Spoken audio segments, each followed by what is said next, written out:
दिल्ली के मुख्यमंत्री अरविंद केजरीवाल का वो प्रस्ताव खारिज हो गया है जहां पर उन्होंने कहा था कि मंत्री आतिशी द्वारा 15 अगस्त को झंडा फहराया जाएगा। असल में GAD द्वारा सीएम केजरीवाल के प्रस्ताव को मंजूरी नहीं दी गई है।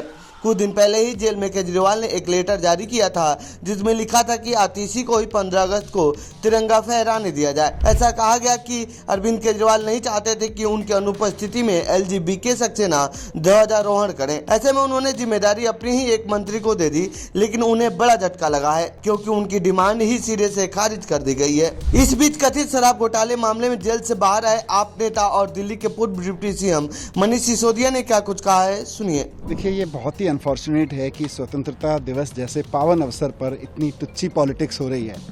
और वो भी क्या, मैं अखबारों में पढ़ता रहता हूँ कि कोई जेल में बंद एक बहुत महाठग है, सुकेश नाम है उनका शायद, उनकी चिट्ठी जब लिखी जाती है, वो कोई चिट्ठी लिखते हैं, सुकेश चिट्ठी लिखता है तो वो तिहाड़ प्रशासन भी बाकायदा LG साहब को सबमिट करता है और LG साहब भी बाकायदा उस पर एक्शन लेते हुए कार्रवाई करते हैं जो भी है। और जब दिल्ली के चीफ मिनिस्टर चुने हुए चिट्ठी लिखते हैं तो तिहाड़ प्रशासन भी और LG साहब तिहाड़ प्रशासन को कहते हैं खबरदार जो अगर इनकी चिट्ठी भेजी। और जब सुकेश चिट्ठी लिखते हैं तो मुझे लगता है पूरा का पूरा LG ऑफिस इंतजार करता होगा, अरे भाई एक सेकंड भारी पड़ रहा है, सुकेश जी की चिट्ठी कहाँ है, हमारे सुकेश जी की चिट्ठी कहाँ है।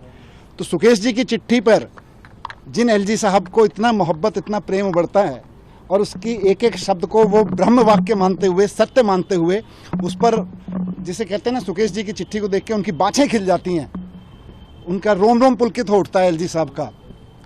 केजरीवाल जी की चिट्ठी को भी मंगा लेते भाई, कहाँ है। स्वतंत्रता दिवस तो बहुत महान अवसर है, उसके बारे में अगर दिल्ली के सिटिंग CM ने एक चिट्ठी लिखी है तो उनके ऑफिस को, एक DG ऑफिस में फ़ोन ही करना था, भाई सुना है केजरीवाल जी ने चिट्ठी लिखी है, कहाँ है, वो भेज दो। पर नहीं, इनको ना स्वतंत्रता से कोई लेना देना है, ना इनको देश से कोई लेना देना है। इनके तो प्रेमी लोग सुकेश जी जैसे लोग हैं।